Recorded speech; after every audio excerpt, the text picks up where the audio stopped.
Peace and great prosperity to my fellow American brothers and sisters. Thanks for sharing a moment with the Narrative Live, hosted by your brother, friend, patriot, and digital soldier, President Prez. Live from the Jersey Shore in Asbury Park.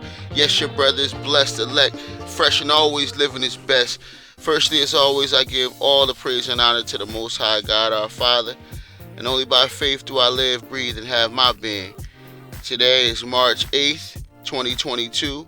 And this episode is The American Workforce is the Target. Who will rally the people? Peace and blessings, brothers and sisters. I want you guys first to listen to some words, a narrative given by a brother who came out as a candidate for his people. This brother said, "The radical left is exposed. They are weak and they are pathetic. Their pathetic policies have been out there long enough now that we know we don't want them and will never take them. We are bringing our country back, and we're bringing back our freedom.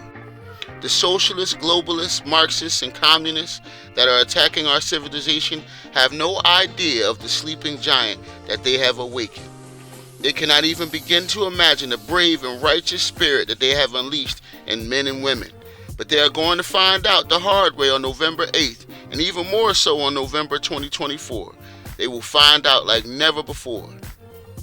2022 will be the year that millions of Americans and everyday citizens stand up to the left-wing fascists, and we will continue together to make America, our nation, great again. We had it done, but our adversaries have undone some of it, not all of it. They will never be able to do all of it. We will be acting long before they can undo all of it. Yet if it were up to them, they would do everything they could to destroy our country. But we can build it back again quickly and even better than before. The Democrats have lost all credibility. They've proven during this period of time that their policies are a disaster and that their policies do not work. Family and friends, our own lying eyes, have they deceived us? Or have we seen our food and cost of living prices rise even more than 20% year after year, setting a new record high this past February? It's costing the average working class family more than $275 a month in additional daily expenses this current time in 2022. We're seeing gas prices rise now as well, family, as a result of awful progressive policies. Indeed, with all the innovation and technology and advanced labor practices in our country, to some they still think it's better to outsource the production for the most needed products that our domestic demand is highest for, rather than allowing for our country, our own country and its workforce to produce the high demand products. It's just plain outrageous and nonsensical that some still look to outsource things like oil and fish and meats and steel from foreign sources.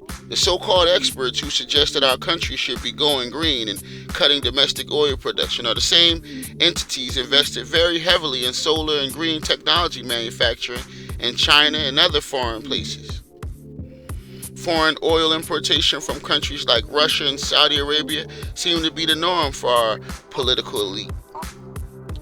From the rising cost of inflation to the fact that the Democratic Party is looking to raise the debt ceiling, irregardless of the incredible spending practices being done by Joe Biden and his administration on the very backs of the taxpayers, almost as if everyone is involved in this backhanded scheme except for the American taxpayer himself, who foots the very bill for every sort of aid package that the current administration offers to whatsoever nation or NGO or foundation they choose.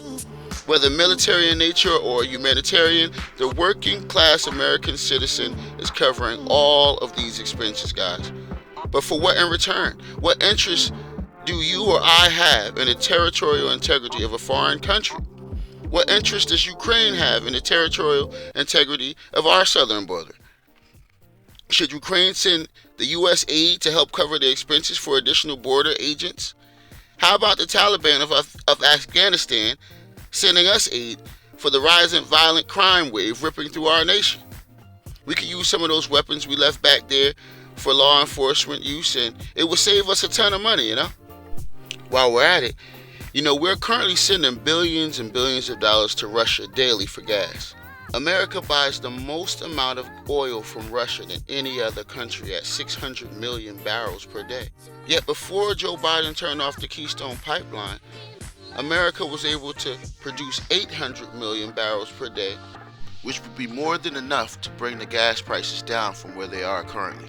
Most of these prices would drop if we just used our own domestic oil production. There would be more high-paying employment opportunities, as well as our country would achieve energy independence. It seems like it's us now who needs aid from other countries for our current crises. And yet, as I recall, in the most recent COVID-19 crisis, it was our workforce who found a way to produce another high-demand product that no other modern country could provide: ventilators. Our country was able to produce these high-technology machines expeditiously because of the incredible advanced workforce that we have here at home.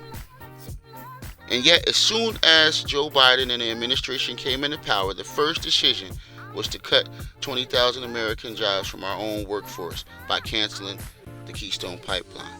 Is it any wonder why 78% of Americans agree we are being led down the wrong path? We do not agree with the policies and the current narrative of our leadership. Brothers and sisters, a change in leadership can't come soon enough, family. The incompetence and the pure unaccountability of the current administration is evident to all who visit a gas station or a convenience store. And yet I advise you guys to just be prepared. Guard your wallet and revise your savings plan. The American workforce has become the target. Its value is being distorted and its morale is being destroyed.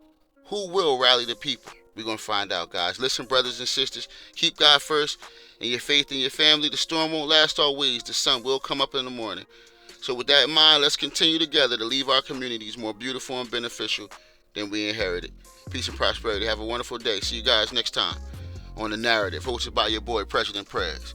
Peace. And remember to like or subscribe to our podcast to show support. We'll be broadcasting every Tuesday at 11 a.m. and reposting at 11 p.m. Peace. Man, Joe Biden been a racist.